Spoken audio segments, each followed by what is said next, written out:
Ce que je peux noter avec Monseigneur, c'est qu'il était proche des communautés. Partout où on l'invitait, il allait sans retenue, il était toujours disponible et puis il était toujours prêt à communiquer sa joie. Comme ils l'ont souligné aussi tous ceux qui sont intervenus. Il n'était pas seulement diplomate, mais aussi homme de contact. Voilà. Donc, il avait vraiment marqué son temps parce qu'il était proche de l'homme. Il voulait le bien de l'homme, surtout l'homme vivant en Côte d'Ivoire, ivoirien.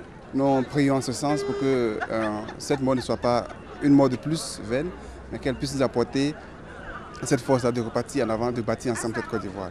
Je suis venu aux obsèques du Monseigneur Macta parce que c'est un homme de grand cœur.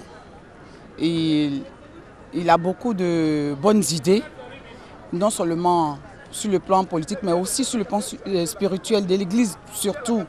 Il nous donne beaucoup de formation, de formation du moins, c'est pour la bonne marche de l'Église. Et puis dans nos conférences, dans nos rencontres de l'AFEC surtout, il a avec nous de très bonnes idées pour la bonne marche de l'AFEC de Côte d'Ivoire. Dans le sang de Monseigneur Ambroise, pour nous, c'est le sang que Dieu va prendre pour nous pardonner. Et quand je parle, je pleure, parce qu'il a été partout, chez les musulmans. Là, on parle de la surface, et ça c'est ce qu'ils disent, la surface. Mais à l'intérieur, ce qu'il a fait, quand il y a crise réelle les musulmans, qu'on tape les musulmans, ou comment ils nous accompagnent. Et cette date, au moment où la crise devait déclencher, il était chez lui quand le président Gbagbo, il devait réunir le président Gbagbo et le président Alassane. Parce que nous avouons que toutes les médiations, personne n'a mis ensemble Gbagbo et Alassane. Tout le monde est venu. Ils ont pris un à part. Il n'y a pas de contact. Mais Monseigneur a demandé que les deux se retrouvent. Et c'est cela que je vois que ce film-là, mais il n'est pas pu. Alors nous disons qu'il part. Pour nous, c'est dans l'envers Noël. C'est une nouvelle naissance qui commence. Nous profitons pour dire que, grâce à Dieu, sa mort peut nous aider. Dans la foi, Dieu a voulu ainsi, c'est que Dieu sait que son temps est arrivé.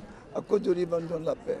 Donc, je profite donc pour souhaiter mes condoléances à sa famille, à cette minorité en Inde, pour leur dire que la Côte d'Ivoire, on est un pays en Côte d'Ivoire, que nous sommes avec eux. Aussi, c'est un bon départ pour lui. On ne prie pas pour lui, il est au ciel, il va prier pour la Côte d'Ivoire. Sa mission n'est pas achevée. Là-bas, la prière des saints va nous aider pour que nous retrouvions notre paix. Et c'est cela notre souhait. J'ai jamais pleuré. C'est la première fois que j'ai pleuré quand c'est arrivé. Mais certainement, je dis vrai,